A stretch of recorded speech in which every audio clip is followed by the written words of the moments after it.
Hello, everyone. My name is Angel Laidlaw, and I'm the CEO for Synergy. Thank you for joining me today for this brief overview of our key issues we're addressing at this year's Central Wisconsin Days. This event's an opportunity for businesses and community leaders to directly engage with our legislators on policies that are impacting our region. Let's get started with our issue papers for today. So first, we're going to be diving into housing. Wisconsin's housing shortage is a critical issue for all over the state and specifically in central Wisconsin, and we're feeling those effects. By 2030, the state will need to build nearly 200,000 new units with a significant focus on starter homes and middle income workforce housing. These housing gaps directly impact our ability to attract and retain talent here in central Wisconsin, especially for those prime working ages of 25 to 64, which are essential for growth and prosperity for our communities. Without immediate action, our region could continue to face the housing scarcity and limiting our economic development and workforce expansion. So today we're going to be looking at expanding housing solutions for small cities and rural communities issue paper. Synergy is advocating for the following housing-focused policy reforms in this issue paper. Expansion of the housing tax credit, HTC, or previously known as LIHTC, the Low Income Housing Tax Credit Program. We're supporting an increase in the annual funding for the program and directing that at least 35% of those are towards rural communities under a 10,000 population. This will help ensure that smaller cities, rural areas have access to the resources that they need to develop affordable housing. We're also asking for an increase in the annual tax credit allotment. We're advocating for an increase in the total tax allotment from 42 million to 100 million. This would increase for more projects and help meet the growing demand of housing. Currently, the allocation is spread over several years with a $7 million allocation each year. Right now, we are hitting that capacity and we're turning those away that could access this tax credit. So the increase of funding is certainly important for it. We're also asking for some modifications to the Wisconsin Housing and Economic Development Competitive Loan Financing Program, or WHEDA with an H. We're supporting changes to these specific loan programs that allow for incentive stacking that include use of TIF and other loan programs that WHEDA has available. Currently, they are not allowed to stack in any capacity. We're also asking for an increase in funding for smaller projects. We really want to focus on rural.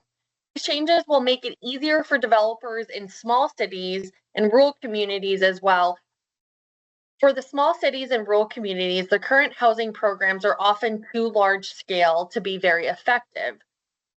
With WHEDA's competitive loan financing programs, it requires minimums of 16 units, which often leaves our smaller developers with very limited options. These programs, again, are structured for those large cities and leave rural areas with very few options. Some key messaging that you can use while talking about this includes advocating for expanding housing solutions, vital for central Wisconsin to make sure that we're competitive in the talent market, having housing available. Also, encouraging housing focus, that's for our small and rural communities. Advocating for programs for those changes will ensure that rural Wisconsin also has those tools that are available to help them thrive. The next issue paper that we're going to cover is modernizing TIF and the historic tax credit for community growth. Access to local incentives is a significant challenge facing central Wisconsin for development. To address this, Synergy supports modernization of the Wisconsin Tax Credit Incremental Financing, or TIF for short, law. It's a critical tool, for spurring local development. First introduced in 1975, TIF allows municipalities to invest in public infrastructure and cover eligible costs for the project within the designated tax incremental district, or TID. These upfront investments are repaid using the increased property tax revenue generated by new development. TIF has proven to be one of the most reliable and effective tools for driving economic activity attracting capital investment and boosting the tax base growth here in Wisconsin, and specifically in central Wisconsin. It has helped revitalize urban corridors, strengthen industrial districts, and promoted commercial development in all parts of the state. However, Wisconsin's outdated TIF law include a restrictive 12% value cap, which really limits its effectiveness in addressing modern economic challenges like workforce housing development and infrastructure needs. In the last week, we were informed that in the last session, there were over 60 exemptions that were brought forth, showing the need for looking at that percentage. To unlock potential for TIF and expand housing access, we're advocating for several things within TIF. The first is to increase the 12% TIF value cap to 18%. We've also heard at the legislature that this could be closer to a 16% negotiation, but for this purpose, we'll say 18%. Raising the TIF value cap will give municipalities flexibility to pursue larger scale projects, attract more private investment, and fund some of those infrastructure projects we've mentioned previously. We're also looking at exempting developer financed TIDs from that 12% value cap. This exemption will encourage more private sector participation by allowing developer finance projects to move forward without being limited by their current cap, making larger and more ambitious development feasible in central Wisconsin. We've also asked for expanding residential development allowance when it comes to mixed-use TIDs. Currently, TIF law places strict limitations on the amount of residential development allowed in a mixed-use TID. By increasing the allowable residential component, we can create more workforce housing and more multifamily housing to meet this demanding need. We're also asking for allowing residential development as an eligible TID project cost.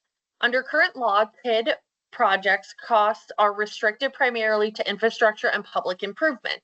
We're advocating for legislation that explicitly includes residential development as an eligible TID cost, making it easier for communities to finance these housing projects. And finally, we're asking for an extension of the lifespan of the TID for housing investment. Currently, our TIDs focus on housing can only have an extension of 1 year. We're supporting the ask for an increase in the extension period to be 3 years, giving municipalities more time to improve that housing stock with those funds and complete essential infrastructure work. This is really important to central Wisconsin as it's essential for expanding workforce housing, revitalizing some of those commercial districts, and enhancing local infrastructure. Without these reforms, central Wisconsin could continue to face some barriers in development. Some of the messaging that we're really looking at for this is TIF modernization gives municipalities the flexibility to address or tackle these housing shortages, fund infrastructure projects, and promote sustainable growth in our communities. There's several tips and tricks that are listed on there that talk about specific data points, and we will have one of the author of the upcoming bills, which has not been released at the time of this video, who can answer specific question and maybe dive down into some of those specific details for tips.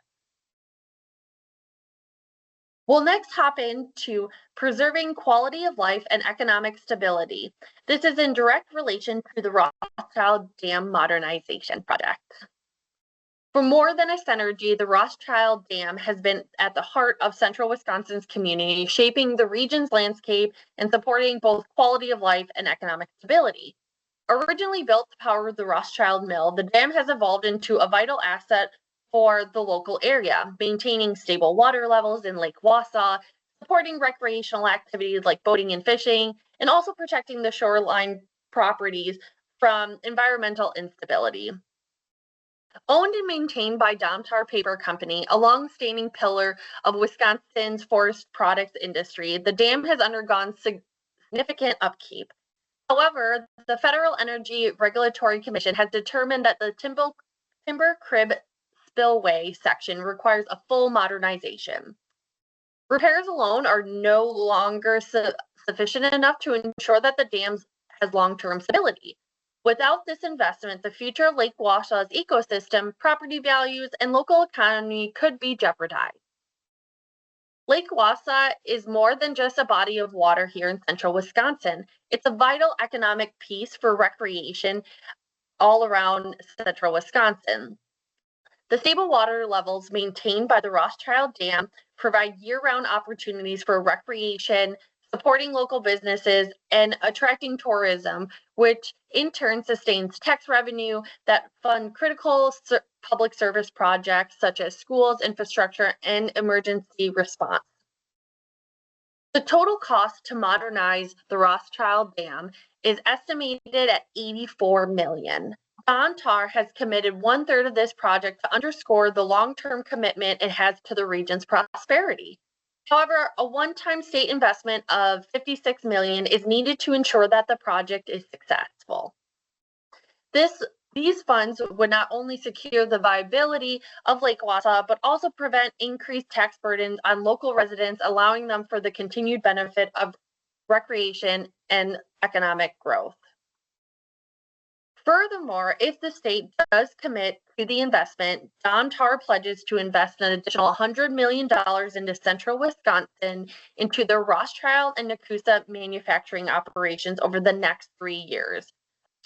What we're asking as Synergy and attendees of Central Wisconsin Days is we are urging our legislators to provide one-time $56 million investment into modernizing the dam. We want you, for this specific issue paper and the others, to really share local stories or experiences that could directly impact how legislators feel. It's really important to talk about recreation, family experiences, or general uses, as this is a part of our local recreation and we want to maintain that. It's a critical step to maintaining our environmental stability and sustainability for the region's long-term economic vitality by supporting this project. For more details specific to the ask and the request, visit damstrongregion.com. That's also included on your issue paper. Our next and final issue paper is supporting the workforce of tomorrow, our students. Investing in education to ensure a well-prepared workforce for the future is essential, but it comes with significant challenges. In central Wisconsin, when we're speaking about K through 12 school districts, many of them have turned a referendum to secure critical funding for their general education, which is driving up local property taxes. Additionally, special education costs continue to rise and they're being underfunded. So we want to make sure we're taking care of our K through 12 partners. At the post-secondary level, programs like the Wisconsin Grant Program are not meeting the growing need for eligible students, particularly with those in our Wisconsin Technical College system and then also the University of Wisconsin system. Without these necessary support, students and local communities are facing uphill battles in securing educational resources needed for long-term workforce success. In central Wisconsin, it was a record number of school districts having to resort to referendums to fund general education, shifting the burden onto our local taxpayers. Additionally, the state reimbursement for special education costs has remained inadequate, fluctuating between 24.9% and 31.7% over the past decade, well below the promised investment of 70% funding commitment at the state. This funding shortfall forces school districts to divert resources from their general education funds to cover special education costs, limiting the support available for all students and straining local budgets. At our post-secondary level, the Wisconsin Grant Program has received only 2% increase over the last decade, failing to keep up with rising tuition and the growing demand for financial assistance. This leaves many eligible students, including those at the University of Wisconsin-Stevens Point, without the support that they need to pursue their education. Without these additional financial aid, students are forced to delay or forego their post-secondary education, threatening the region's future workforce. In regards to education, we are asking a few different items. Synergy is advocating for all of the actions to support our local students for our region. The first is increased special education reimbursement.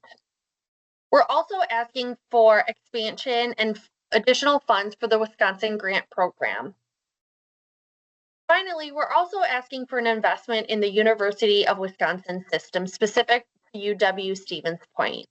Specifically for this campus, with 94% of graduates staying in Wisconsin 3 years after graduation, and supporting UW system will help build a sustainable pipeline for central Wisconsin.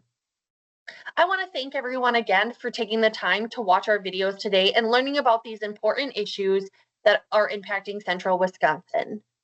We will be reviewing the issue papers high level at Central Wisconsin Days for any additional questions that you may want to ask. Please, in advance, feel free to send questions or information about the issue papers to us at Synergy, and we are happy to answer those for you. We look forward to seeing everyone on April 10th and continue the conversation in person. Together, we can make a lasting impact for our community's future. Thank you and have a great day.